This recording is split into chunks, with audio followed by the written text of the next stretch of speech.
a special guest in the house, Captain Abalo, and she has been an inspiration to so many people, me especially. And she will be teaching us today on the International Maritime Dangerous Goods Code. So we will have a lot to learn today. And so please comment with your questions and feel free to ask your questions, type in the chat, and they also make it an interactive class. So with that, I'll welcome our one and only, the Master Mariner, the MNI, the captain of our time, the first female master, UK certified Master Mariner. Thank you, Captain. The floor is yours, ma'am. Thank you. Thank you. Good evening, everyone. Good evening. It's my pleasure to be in your midst. I'm glad to be in the midst of great minds like you. Today we'll be looking at IMDG code. Like Captain Busayo rightly introduced, International Maritime Dangerous Goods code rather. So at the end of the day, I like an interactive class. I have some objective. You should be able to know what IMDG code is and its application, and the different classes of dangerous goods. You should be able to know the documents expected of you to carry on board. And I mentioned the classification, I mentioned the application, and how to, very importantly, how to use the IMDG code itself. Because I remember when I did my orals, then one of the first thing the examiner gave me when I went for my achievement orals was the code itself. All he needed to see was wanted me to prove to him if I know how to apply or make use of the code. So we're looking at IMDG code. Why IMDG code? Why do we have IMDG code? So we're going through the slide to get more information. So IMDG code is a code that United Nations, some of the subcommittees came together, and they were like, for transport of goods at sea, it has to be harmonized.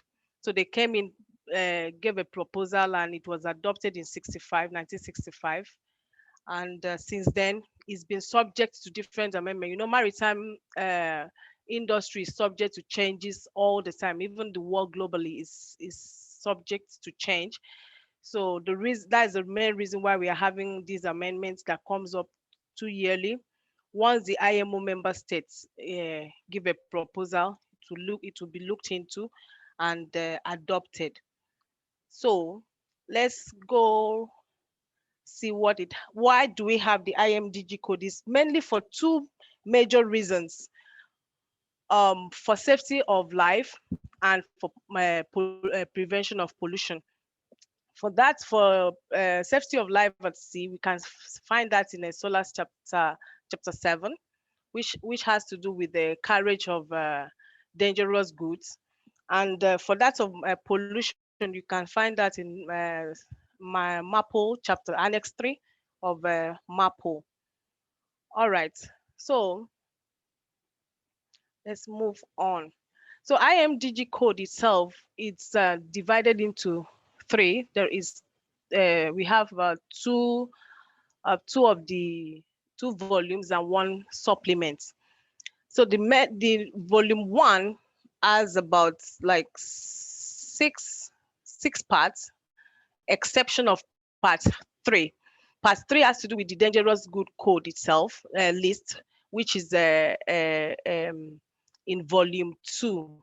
So as time goes on, I'm going to dissect the part 2 as well as the supplement. So it's from the slide, we see that I've mentioned it is for safety of life and for pollution prevention. Now, the essence of IMDG code does not only apply to vessel cargoes carried at sea. Even it harmonizes cargo carried by air transport, land transport, as so on and so forth. And the essence is just for safety reasons and for pollution prevention. Now, we have it here that is internationally agreed, is an internationally agreed system. And let's talk about the application. Who does the IMDG code? Which vessel, which category of vessel does it apply to? The code applies to all vessels that are complied with SOLAS 74 amended, must comply with IMDG code as far as it's carrying dangerous goods in packaged form. So let's proceed and see what we have on the slide.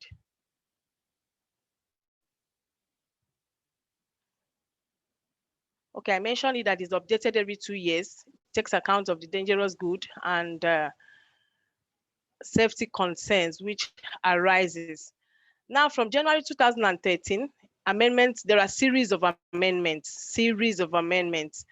So as things are evolving, things are changing, the code also is subject to change, and you know, some things are added, some things are removed that are no longer necessary.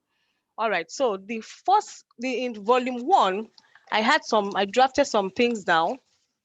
In volume 1, we have the general provision, definition, and training. You know, there is a saying that goes, if you're not well informed, you'll be deformed.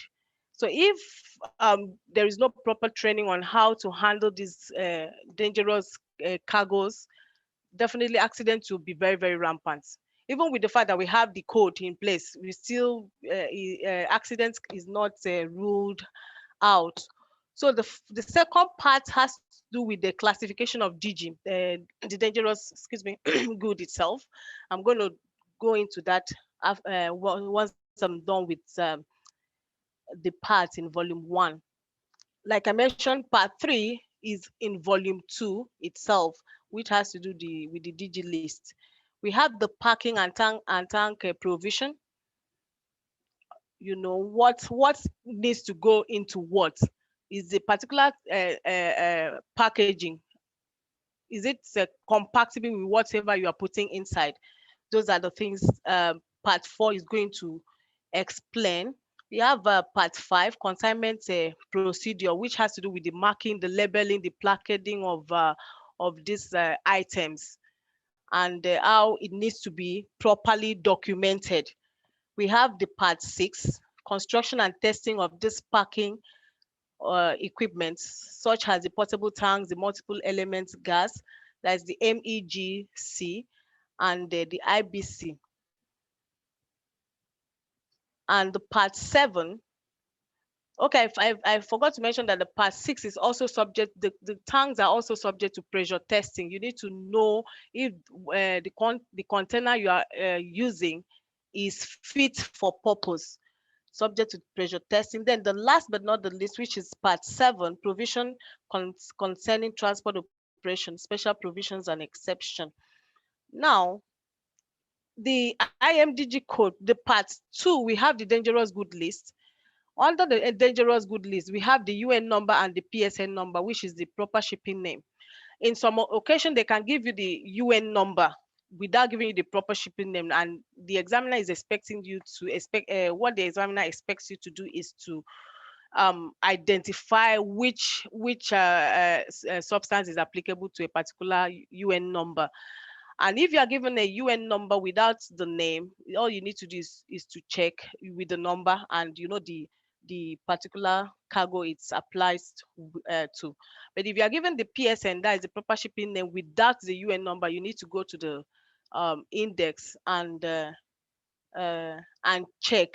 I think that is arranged alphabetically. So with the name of whatever substance or cargo that you are being given, you'll be able to know the UN number applicable to that vessel.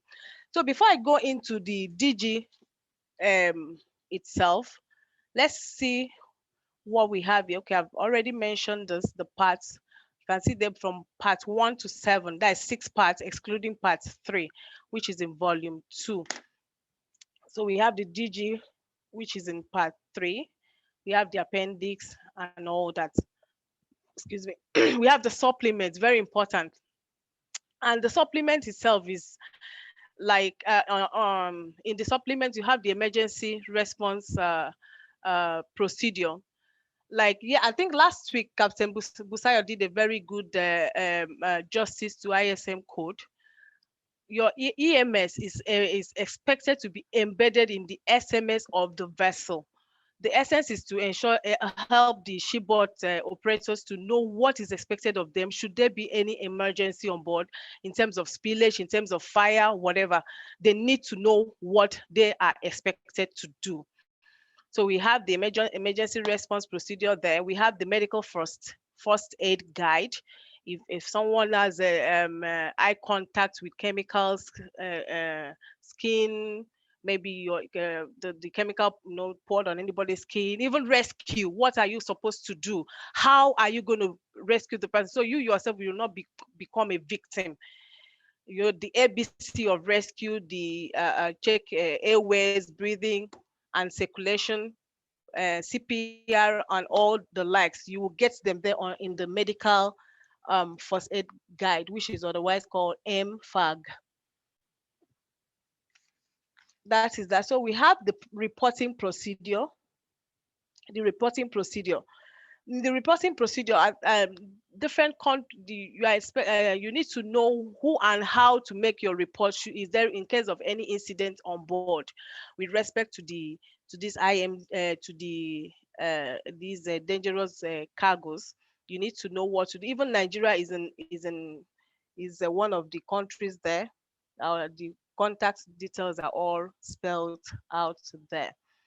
And we have the guidelines for parking the cargo transport units, the guidelines, and we have recommendations on the safe use of pesticide. If your cargo is being infested and all that, how do you is being infested by rodents, insects, whatever? How do you disinfect? How do you take care of your cargo or maybe to prevent pests and all that?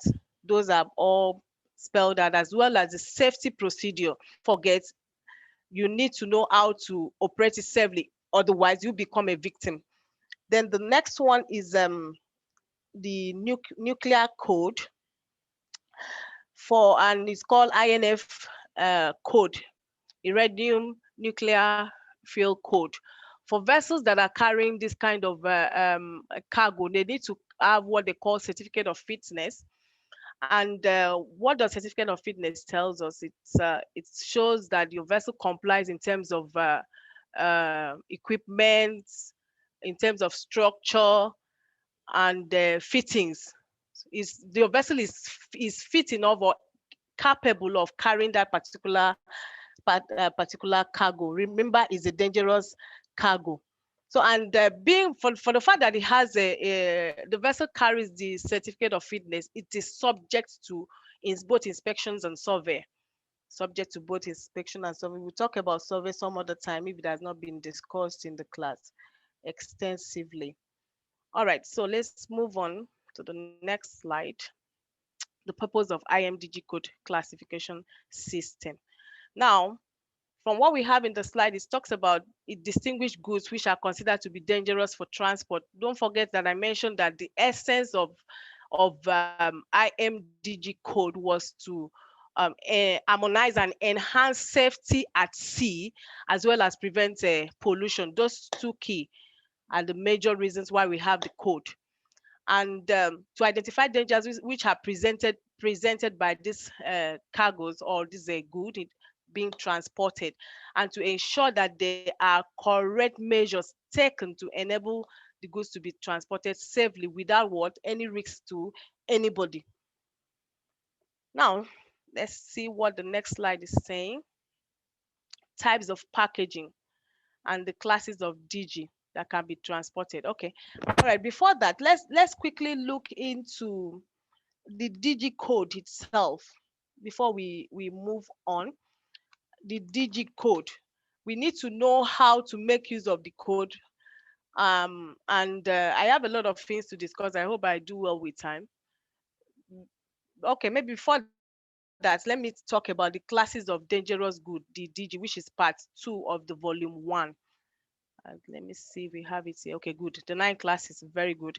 So we have here as the class 1 is the explosive, class 2 the gases, the flammable liquid, so on and so forth. Now, why do we have these classes spelled out? And don't forget that they are grouped into 3. We have the group 1, which is very dangerous, very what do you call now, highly dangerous cargos, and we have the group 2, which are medium and the less risk cargos. That is the group 3. Now you need to know how these cargos react with each other. In order to know how to handle them, rather, you need to know how their reaction in order to handle them. Now, there's something I want to draw to our notice. All this, what do you call now, the 9 classes of these cargos, they have a diamond shape kind of indications that are being used on the different packaging equipment or whatever. So it's when it's written there, when you see one, you know that is for explosive. Some they don't draw the things. I've seen a placard that has only the numbers, so it's now left for you to identify which number is which one goes for which. So you have, once you see the numbers, you just know which one is applicable. So we have the explosive. You need to know the compatibility group of your explosive gases equipment, the gases, how flammable are your gases. You need to know the flash point in terms of the flammable liquid, the flammable solid, oxidization, and toxic as well, and radioactive, and so on and so forth. Let's go into the DG itself. Captain Busayo, I think I'll have to share the other screen. I don't know if I will have it here. I'll come back to the slide.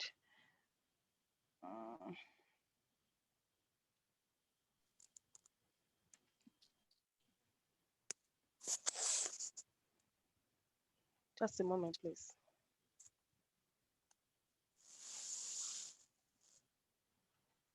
All right, please let me know once you see my screen. Sorry, I had to do it this way, so to make it bold enough for us to see. Now, this is are you seeing my screen? Are you seeing my screen? Yes, we are seeing your screen. Okay, all right. Yes, we are seeing your screen. Okay, so apologies that is coming up this way. I'll do the scrolling. So we have here on we have the column, and we have the sorry, row. Captain. I think the screen that we are still seeing is the classification screen.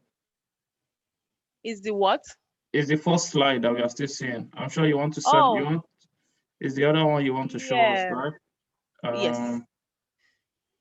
Maybe something you stop share and then you share again. Okay, and reshare again. Okay, that's fine. Sorry about that.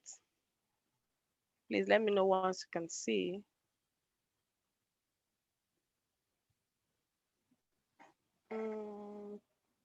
Can you see it now?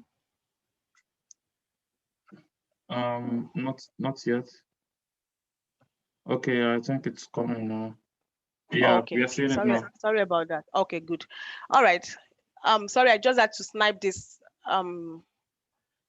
to explain a few things for us, because one of the things that the examiner wants to see is how to make use of this code itself, if you know how to use it. And it's very easy. All the information you need are in the code. Just need to take your time and dissect it. Now we have the column, we have the row. In column 1, this what do you call now, column 1, which is the UN number, the United Nations numbers. Like I mentioned it earlier, sometimes they will be given the UN number without giving you the PSN. Sometimes they give you the PSN without, and some they give you both. So now, if they give you this, all they need to know is, if you need to know the information with respect to this particular cargo. Okay, let's say for instance, this ammonium picrate, dry or wetted with less than 10% water by mass. Now, what are the information? What are the things, the characteristic of this cargo? And what are the things you need to know with respect to stowage, respect to handling it and all that. Now, when you go to column 3 is telling you that if we have chapter 2, you need to go to chapter 2. You know, I started by telling us the different parts we have in the IMDG code. This part 2 that you are seeing, this 2 here you are seeing here, you get it in volume 1. So once you go to volume 2, it will give you information about the class or division of this particular cargo. In this case, we have 1.1D, and what does that tells us? I think I did some explanation below. Let me see. Okay, good. These are substances and articles which have a mass expressing as hazard and all that. So all you need to is just for you to know what class this particular cargo belongs to. And once you get to the chapter 2 of in part 1, you get this information. Now the next one is the subsidiary hazard. What is the hazard associated with this? It's telling you nothing. The packing group, the special provision. Now let's go to the limited and accepted quantity. What is limited quantity? Limited quantity is the maximum quantity that should be in a particular inner packing. For instance, if I have a little container, the maximum quantity that I need to put inside the container, the essence is in case there is any spillage or anything, it will not be so, the effect will not be too much, the impact. So we have the limited quantity, we have accepted quantity. Accepted quantity is the maximum quantity that needs to be both inside the inner and the outer packing. So in this case, we have 0 for the limited quantity, and we have accepted E0. And what does that tell us? You get that information in chapter 7. Don't forget, chapter 7 is in volume 1. Sorry, chapter 3 rather. Chapter 3. Chapter 3 is volume 2, which has to do with the talks about the DG list itself. So you get that information. I did a little note. Let's see what 0 and E0 means. And when you see that prefix E, it tells you is an accepted quantity. So it means it is not permitted to be carried as an accepted quantity. O means it's not permitted to be transported in accordance with DG, packed in limited quantity. So the essence is just for you to gain more information about that particular cargo, so that you know how to handle them, you know how to store them, and what you need to do in terms of emergency. I'll rush down.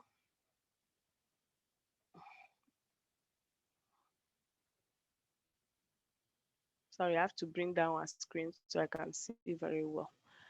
Okay, so we have the next column is I've talked about the limited and accepted. We have the packaging. Don't forget, packaging is the packing rather is very, very key. It's very, very important when transporting dangerous goods. So you will not mistakenly put cargoes that are ignitable, that can cause a combustion. You don't put them together and all that. So all this information, you get them. And when you have packaging, for instance, you have a P, it shows that it talks to you about, tells you about the packing information about that particular cargo. And another one, you have LP, that is large packaging. All this, you will get them in the code once you are able to go into it. Now, I want to pause. I've been the one doing the talking. I want to pause here and ask 1 or 2 questions, just to test. Do we have our students? I think it's only 1 person, right? No, ma'am, we are 20 in the class, ma'am. Oh, you're 20. I'm seeing only 1 person, Esther only. We are 20 in the class. Oh, that's good. All right, just to test our knowledge, I don't just want to do the talking. Let me see if we are even grasping what I'm saying. So I want to ask, how many classes of DG do we have? It's one of your oral questions. How many classes? Anyone? Who is answering for us? It's 9 classes. I didn't get you. It's 9 classes. 9 classes. All right, that's correct. Thank you. That means at least I have someone that is paying attention. Okay. All right. So do we understand how this table is being used? Hello? Is there any question Yes, with respect to the table? Dr. Solomon is trying to ask question. As per the packing on the 8 and the 9, you were saying that we'll find it in the code B. So I really want you you find to it in chapter 4. Okay, chapter 4. Chapter okay, 4, okay, yes. the down one. Chapter 4, yes. Okay. The 8th one is just telling you column 8, column 9, which is this column that you are seeing. The information, yes, for you to get the information is this the lower one, chapter 4. For when you go to 4.1.4, it's going to give you information. You now look for P112A, P112B or C. What does that talks about in that particular packaging? Okay, thank you, Captain, for that. Any other question?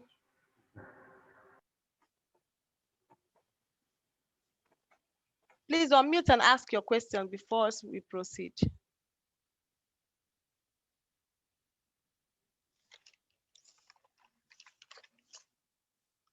All right, I'll take silence as we are all good to go. Okay, so let me go back to the main other slide. I'm going to stop now, then reshare. At least we know how to make use of the code. Where am I? Please let me know once you see the slide now.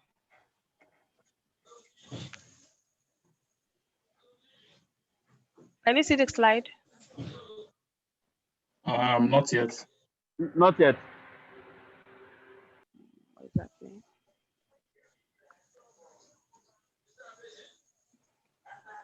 Is it up now?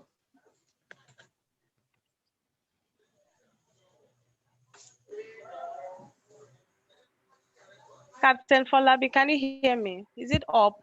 Yeah, I can hear you. It's not up yet. You want to press the share screen again? Yeah, I did. Okay, let me do that.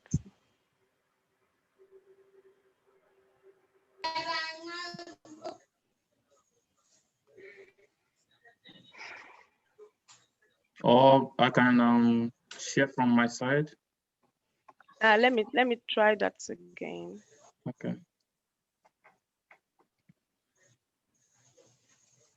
If it doesn't Yeah, come it's up coming now, up then now.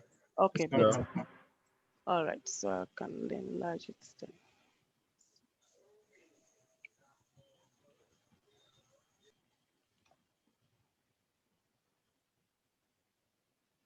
All right. Okay. Why is it not coming up now? Yeah. Something is going wrong. Sorry, apologies for that.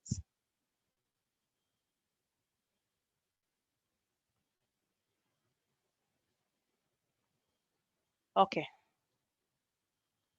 I think I know what is happening.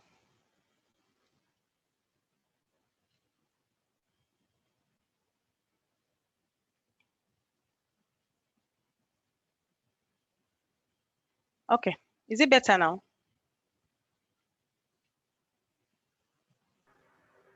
Yeah, it's coming up.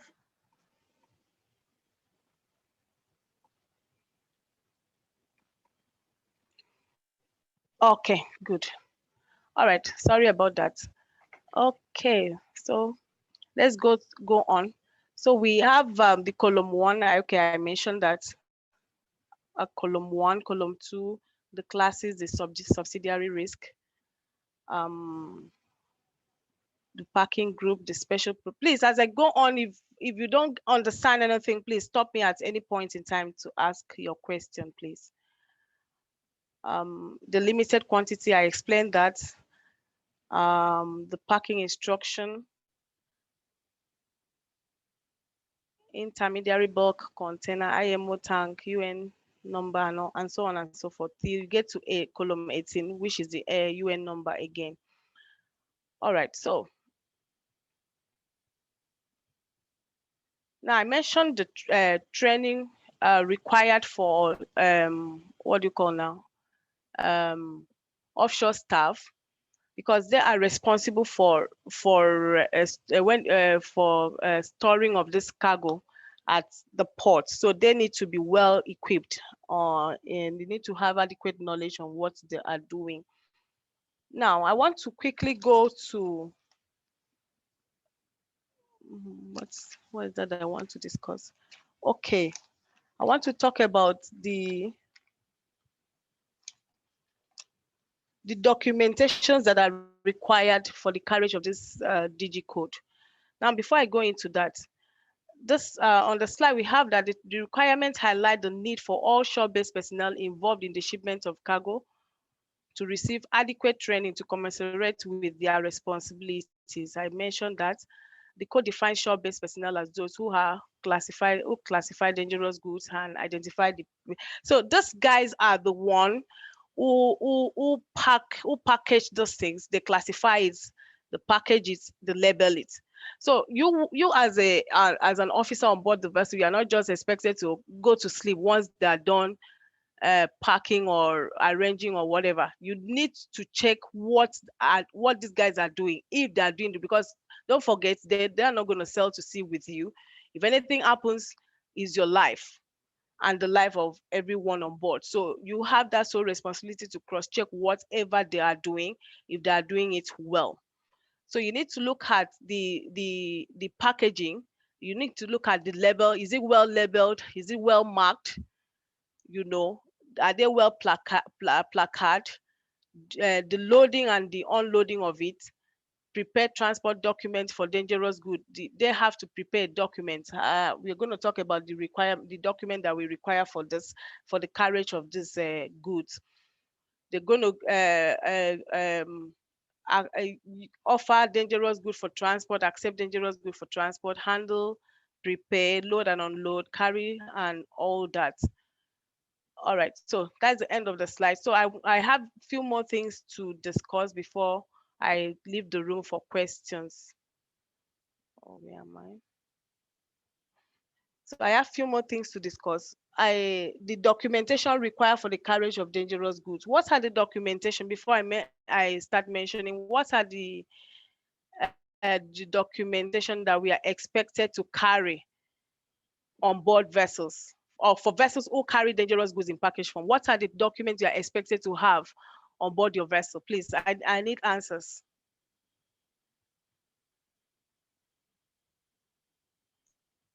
Hello? Can anyone hear me? Yeah, we can hear you. Good evening, class. Okay, I think I'm gonna stop sharing. Yeah. I'm already done with them. Okay, please go ahead. Go ahead with your answer. I think one of the certificates. I can't hear you. Yeah, one of the carriage. Yeah, I think. Yeah. Good evening. I think the net. Hello, can anyone hear me? Class. Yes, we can hear you. Can you hear us? Okay, I can hear you now. So I was asking, what are the certificates required one for? Certificates. You are coming broken. I can't hear you. I don't know if Document in the carriage. Can you hear me now? Not at all. It's coming broken.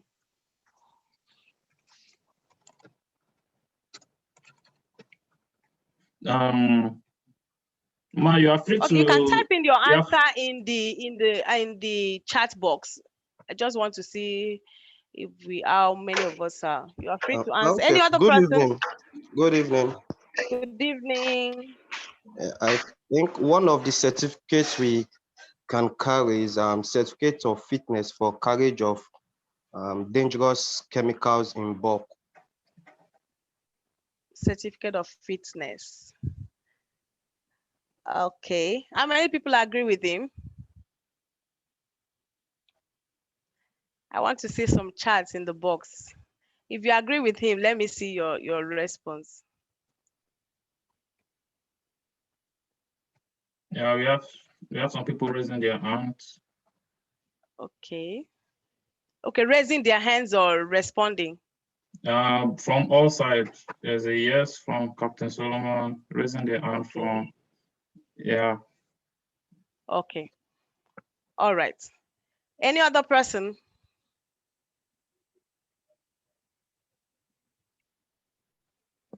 I mentioned that if you are carrying an irradiated nuclear fuel, you need the certificate of fitness. You need that. Thank you for paying attention. Who else? MA okay, someone is saying documents. IMDG code. Okay. Yeah, MA also said documents of compliance. Okay, good. At this point, I want to pause and ask question. Someone mentioned documents of compliance, and okay, there's a particular document I'm looking for before I ask the question. What other document do you need?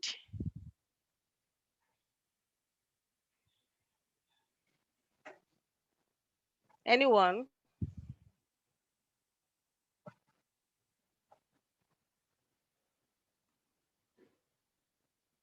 All right, without wasting much time. Yeah.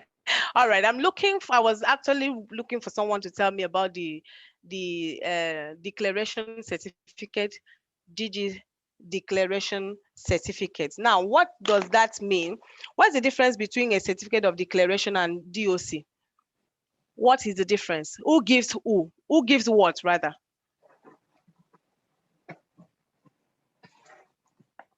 Are we together? Yeah, we are. Yeah, do we have people responding? Okay, I think Dio wants to respond. Delta Oscar. Okay, please. Your hand is raised up. Go ahead, please.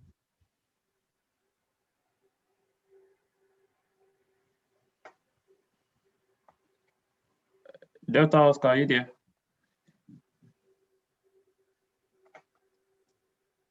No, I think his hand has been raised up. Let me pick. Okay. Yes, did you get my question? Well, declaration is basically given by the shore personnel or by the shipper to indicate that the goods have been packaged and labeled in accordance with the IMDG. It's given to the vessel. Okay, good. So who gives the DOC and to whom?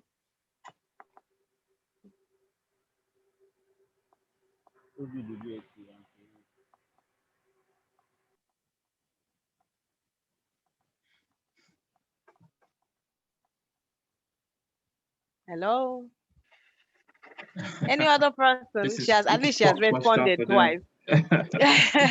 All right. Okay. I need to put them in. Yeah. The DOC, is it the document of compliance? Correct. Yeah, I think that is given by the administration to the office, and the copy is being kept on board. And what does it show? It shows that the particular vessel is the particular company operates in according.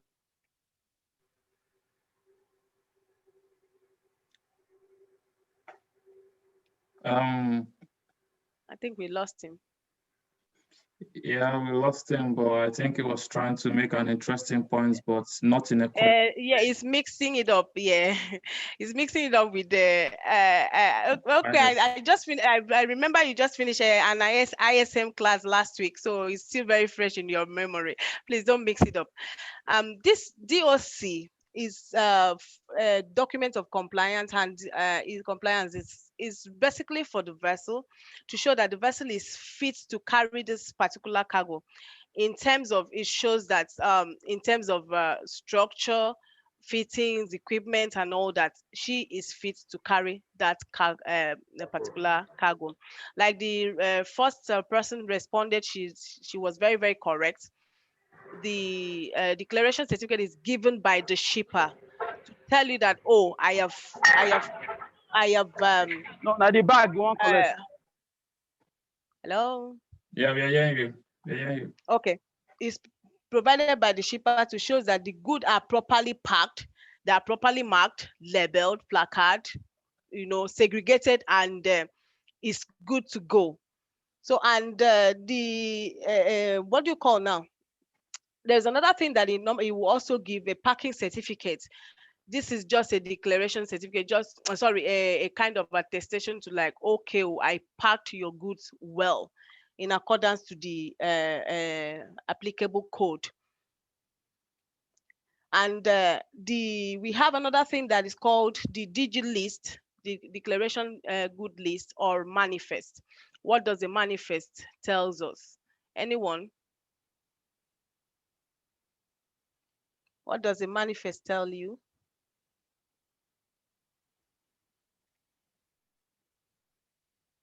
Do we have anyone work? Yeah, go ahead. Anyone?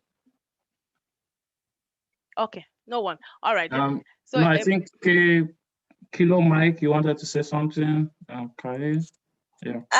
Well, if not mistaken, gives you the list of all the dangerous goods that you have on board, including their locations also on board.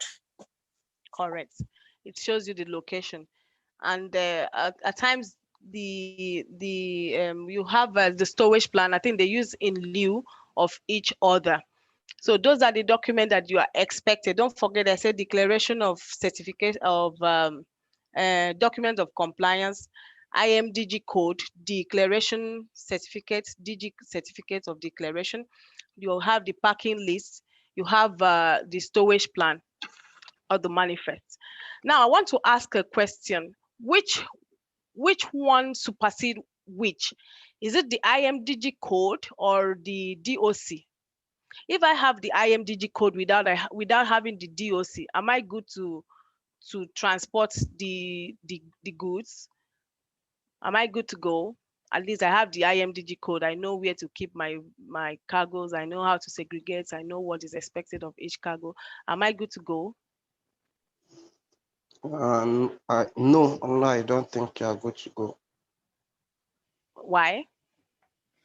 Because the DOC given by the administration, they have to carry out they have to be sure that the vessel is fit to carry out to transport that particular cargo before it can be issued. So regardless of you having the IMDG code, if the DOC is not being issued, the IMDG code is invalid because they can't tell if your vessel is fit to transport the cargo or not. Thank you. So don't get it mixed up. If you don't have the DOC and you have the IMDG goods, the code, you go nowhere. You must comply with the certificate. Don't forget I told us that the certificate is subject to, your vessel is subject to inspections and surveys. So they need to know that, okay, you are still fit to carry this cargo. So without the certificate, you are not compliant. Okay. All right. I'm going to pause here and give the room of floor to questions. Please ask questions where you don't have clarity, please.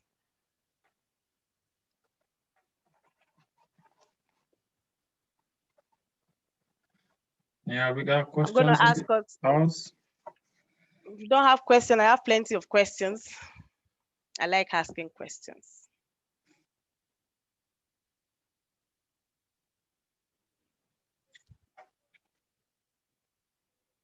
Any question, please? Or contribution. Okay, let me not say question. If you want to contribute, you want to add or subtract, you're free, please. The forum is yours now. Yeah, with permission, I would just like to. Okay, OS, you want to say something? Go ahead. Yeah, don't go ahead. Okay. Good evening, Captain.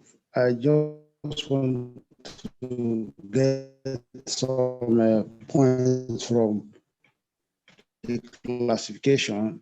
She mentioned there are 9 classes, but they are divided into 3. I can't hear you. Sorry. She didn't complete that area. Hello?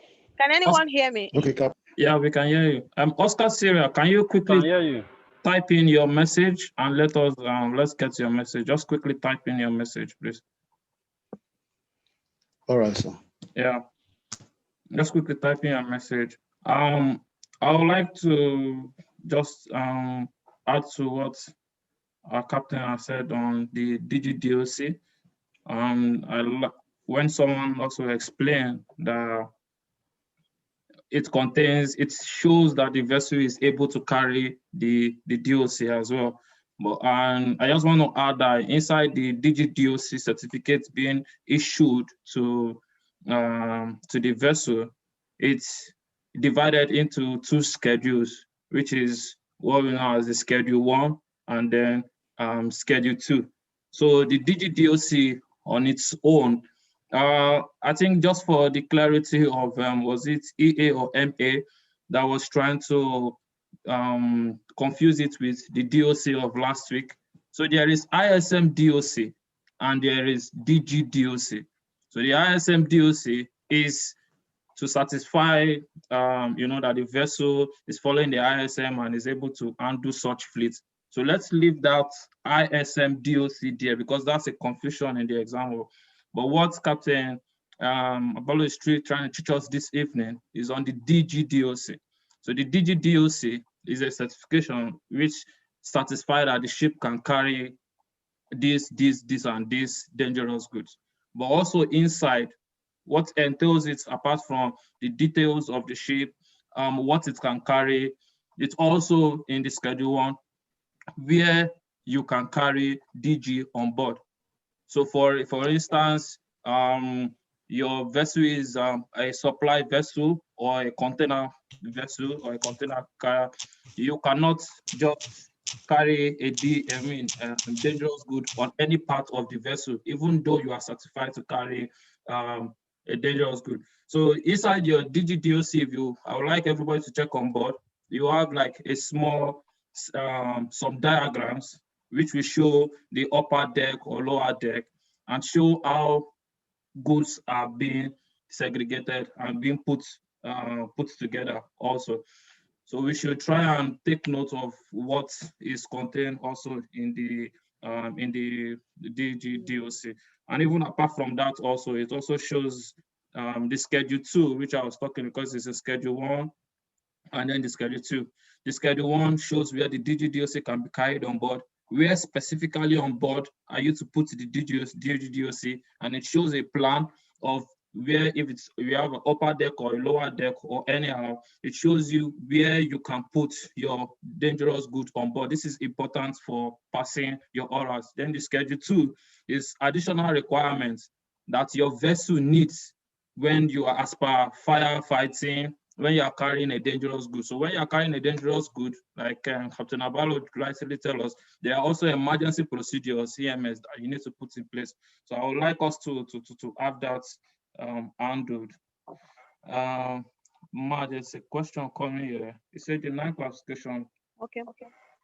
The 9 classification are divided into 3 sections. Please, could you throw more light on that?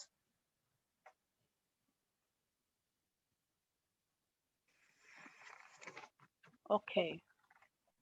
All right. So I said we have the 3 groups. We have Group 1, we have Group 2, and Group 3. The Group 1 are the tells you about cargos that are highly did I say dangerous or risky, while the second group tells you the medium risk cargos, and the Group 3 talks about the low risk cargo. You can get that more details in the code itself, which cargo is. That's why when they give you the UN number or the PSN number, what is expected of you is to go and check the characteristic of that particular cargo. Where do you, like Captain Busayo has said, where are you going to store it? What are the things that if you keep close to, it can react or cause the explosion, and those are the information you need to find out. In I think Med's class, what the similar question you're going to get is they can give you like 2 or 3 a UN number UN code, and ask you to explain, give a detailed stowage plan and how you're going to, where you are going to keep and why you are keeping this one in a particular way. So those are the things you should look out for. So I want to ask, because is the person cleared now?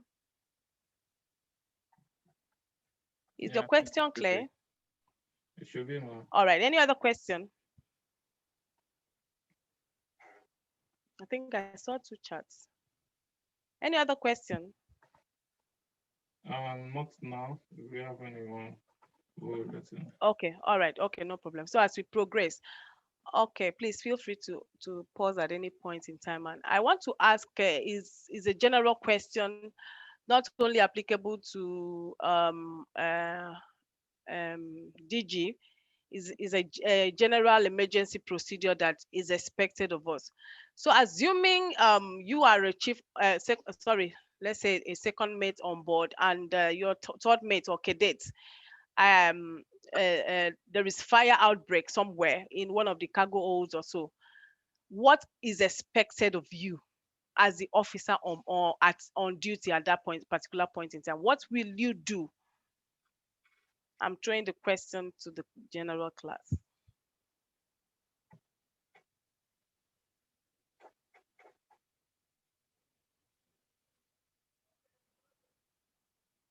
Don't forget the already finished stowing this cargo in their respective cargo holds or whatever, what have you, and suddenly there is a fire outbreak, and you were just called upon as an officer on duty.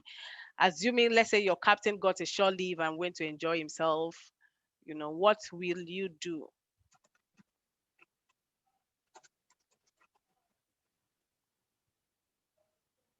Hello?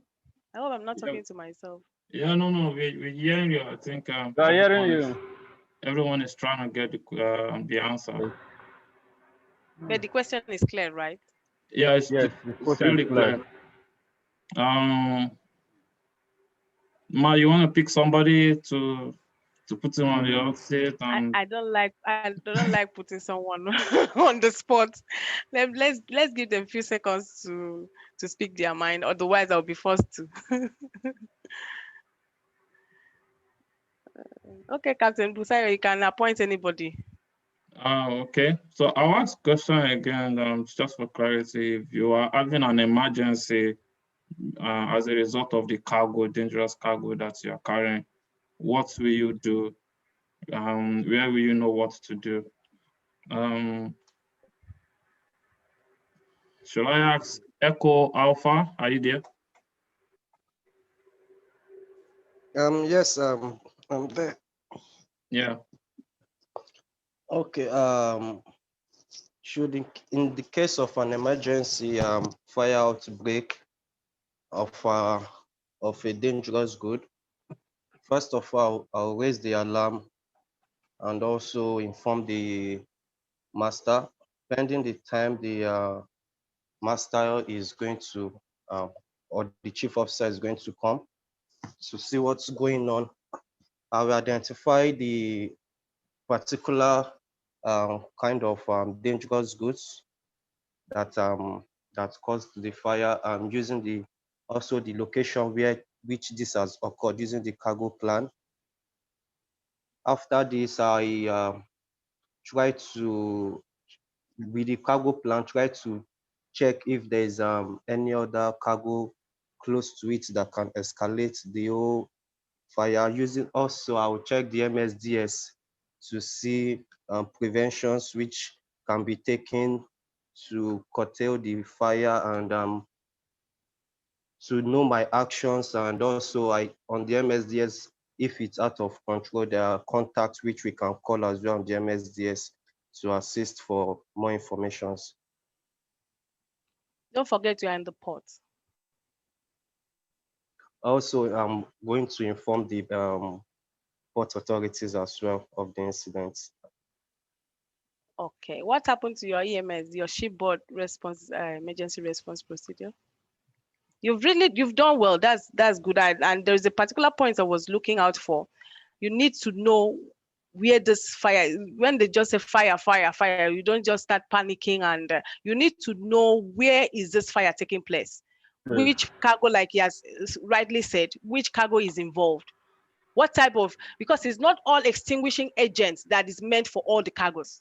You need to know the particular extinguishing agent that is meant for that particular, but if you don't know the cargo that is involved in fire, how will you do it? You might end up being the victim, the victim yourself. So those little things are the things we need to, take cognizance of. So, Captain Solomon, you wanted to say something? Yes, you said it all. You just try to know the space where the cargo is, isolate it, get the master informed, the chief officer informed, since you are an officer, not the chief officer. Then they will take up the No, other aspect I of it. mentioned that they went on shore leave, and you were the only one left on board. Yeah. Yes, I definitely deliberately you need said that. to. Yes, I know. Definitely, you still need to contact them while you are still putting things in place. Yeah. Then you made mention of the emergency response. There's something I wanted to add. When you were showing us that PCN and the IMO UN number, I think Okay. in those columns, I think there are still places. There's still in one of those columns there where there's a particular thing that you can use to fight a particular Yes. chemical Yes. that you are carrying. That's very So that is correct, why, Captain. yeah, that is what I wanted to add to it then. You have the emergency procedure for that particular, what is expected of you for that particular cargo, what the kind of fighting, extinguishing medium you are expected to use. They are all there. They are all spelled out. That's why I said, if you don't know how to make use of the code, you'll be lost. The solution is right there before you. So you need to know how to dissect that code, how to make use of it. And the solution is, at your fingertips. Thank you, Captain, for that. Any other addition from anyone? Yeah, a contribution for me. When we're thinking of the fire extinguisher, we also need to think of how we're feeding the fire itself by ensuring that we clean the ventilation as much as possible. If it's a blower that is there, we try as much as possible to use that emergency stop to stop the blower. That way we are not feeding the fire. Okay, that's good. That's another valid point. Thank you. Any other person? I just want to say this question is a question from MA, and she said in Nigeria most vessels carry DG, DOC, DG list, IMDG code, and etc. Normally these vessels should be able to carry radioactive cargoes. Why did the government require radioactive cargoes for vessels that have DG, DOC already? I don't think I get the question. Can you paraphrase it's on the it chat, if you understand? It's on the chat box. Most vessels carry DG, DOC. Should be. Question is, vessels should be able to carry radioactive cargoes. Why did the government require radioactive certificates? Oh, I have not come across this before. Captain Busaya, do you want to throw more light? Yeah. Honestly, I am not aware that they request for radioactive certificate. I have not actually. I've actually not worked on what do you call now, PSVs and OSVs and all that. I've been on oil tankers my life, so I really don't know what is expected. Is this? Hello? Yeah, hello, I think you're breaking up. Hello? Hello, yes, we can hear you. We can hear you. I can hear you. Are we still together? Yeah, we can hear you. Can anyone hear me? Yes, we can hear you. Our network is getting bad. Hello? Yes, Hello? we can hear you. We can hear you. It's network. The network is frustrating. Yes, we can hear you. We can. Hello, everyone. This is Captain Tayo Shubaju here. So let me jump on that question, if Captain Abalo doesn't mind, on why the federal government requires us to have a NAR or NRA. Yes. Is it NRA, or what's the right word now? Yes. So NNRA. yeah, NRA. So this is very popular for vessels in the offshore industry, and especially where there's drilling going on. They use this radioactive materials for drilling. So also you have to understand that Nigeria, these are nuclear weapons. It could become a weapon. So Nigeria is also interested in nuclear powers, and it's not just Nigeria. So countries that have nuclear possibilities, there's a lot of sanctions that go ahead with it, and if it gets into wrong hands, the small nuclear reactor could turn to a major disaster. So it's more to tracking, to understand that the people carrying that are responsible. In my experience, sometimes I've noticed that people from the oil rigs they just want to send you to carry the array, take it to shore, or just load it. Especially loading to offshore is more. They tend to put more precaution to it, but bringing it back, they sometimes just say, "Hey, Captain, load this thing and take it back to shore." It's not supposed to be. You have to follow the IMDG, and as well, you have to follow the law of the land. Because what if you're carrying it and your vessel is being kidnapped by pirates or something, then somebody gets this thing. So yeah, we don't want these things to get into wrong hands. So it's the government having a system in place to ensure that the people carrying it are knowledgeable and there's accountability for it. And also the crew that are, if you know, they give a badge, they give a reactor, they give a, what's it called, like a sensor. So any crew and people that will be moving around the radioactive, they wear this badge on them. And after that, they will take this to the lab to test it to see how much those badges have implying the person has had access to this high risk. So if it is very high, then they might look into treatment or whatever they need to do. So it's a system in place. And the only way you can say, yes, I've obeyed the system or I've followed the system is to have the certificate. I hope that's a little bit helpful. Oh, Captain, I want to ask, sorry, I was lost at some point. Did you say the certificate is compulsory? Yeah, so if you, well, if you're going to be handling radioactive in Nigerian waters and some other countries that do use this radioactive, the country itself comes up with a system that also has a certificate to prove that the system is working. So in Nigeria, if you're going to carry a radioactive material offshore or from offshore base, you need to, the ship has to be certified to be able to carry it. Oh, okay. All right. Thank you. Thanks for that. I hope the person gets that clarity. Any other question? No question. So Captain Abalo is like, because it's you that the people are chatting very much tonight. I can see all the questions coming up. Maybe because it's you. You have to come back again next time. Hopefully. I'll be here.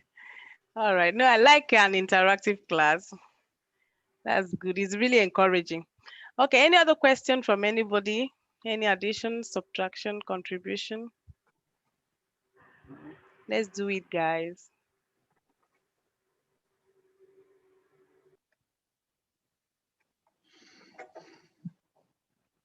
All right. If I can add again, I see Captain Joshua also adding some things. I think you might just be able to add that low level carriage and all that. It is the MFAG, in the medical part of these things. It's very, very important that officers get familiar with this this part of the IMDG. And I think it's also color coded, right? So it is important. People should spend time. I say, spend time in the library on the ship. Just open it, flip through it when you cannot sleep at night, or or maybe you're having issues with your girlfriend. So just flip through these things, and it will say. So please, guys, if you're on board, check your IMDG. Don't just let it be as clean as possible. Read it, please. Thank you. Thank you for that contribution. All right, Captain Busayo, anything from you? No, thank you very much, Captain Abalo. It's been a lovely, wonderful class, and we cannot thank you enough. I will just add to what also Captain Tayo said. Let's go through this IMDG code, and let's be aware on orals. Especially if you are doing it in the UK, if you look at the past questions, and I'm sure NIMASA are also trying to do something like that. They give you an IMDG code. I mean, they give you the IMDG code, and then they give you a UN number. And just like Captain Abalo said, you do not need the full details, but just from the UN number, they will ask you to start identifying. So let's make it as an habit. You just pick it up, pick the UN number, and then identify all the details of this code, because IMDG code is also a very, very important one in getting to our next level in our career. With that, I will say thank you very much. Sorry to cut you. Yeah. Another point I want to give them: while you are preparing for your orals, you can't do it alone. Yeah. That's just the truth. You cannot read everything. So I will encourage us to get a partner, study together, ask yourself questions, be frank with yourselves, and you get to know that there are some questions that you really did not maybe some topics that you've not really touched. Your partner might help you a lot. During my orals, I really did a lot of things I didn't study on my own. I had a study partner where we were challenging ourselves, and it went a long way to help me, because my hands were really full then. But so get a partner and do the studying together, challenge yourselves. With that, you'll be able to cover a wider scope than doing self-study. That's just my advice for us. Yeah. Sorry to interject. I second to what you just said. It's very good. It's very, very important to have a partner. It helps a lot. It helped me, and it also helped my partner as well during my exam time. Yeah, it's good. Thanks. Thank you. All right. Thank you, Cap. Yeah, thank you very much. Like Captain Tyler said, please, we would like to have you back. Sure, we are Captain together. Solomon, you wanted to say something? No, I just wanted to say thank you to her. She did well. Yeah. Thank you. I'm available to part now. I'm available to part now. Available to part now. $100 per session. Abi, no problem. Okay, that will be the end of the class. But also, let's take note. Next week is going to be an interesting class. We're going to be having the oral section, live and direct here. So we're going to be having an oral examiner. I don't want to mention his name. So go and check all the past oral reports you have, and it's going to be drilling us here on one-on-one oral section. I will really plead that everyone should really come with their pen and papers, because this will be like a real oral standard. So you come and see how it's being done, especially for the OOWs, for the chief mates. You come and see how it's done, also for the master. So next week is also another section that I'm looking forward to. With that, I will say thank you very much, and have a lovely week ahead. Thank you, Captain Abalo. Thank you so much. Bye, everyone. Thank you. Bye. Bye. Bye.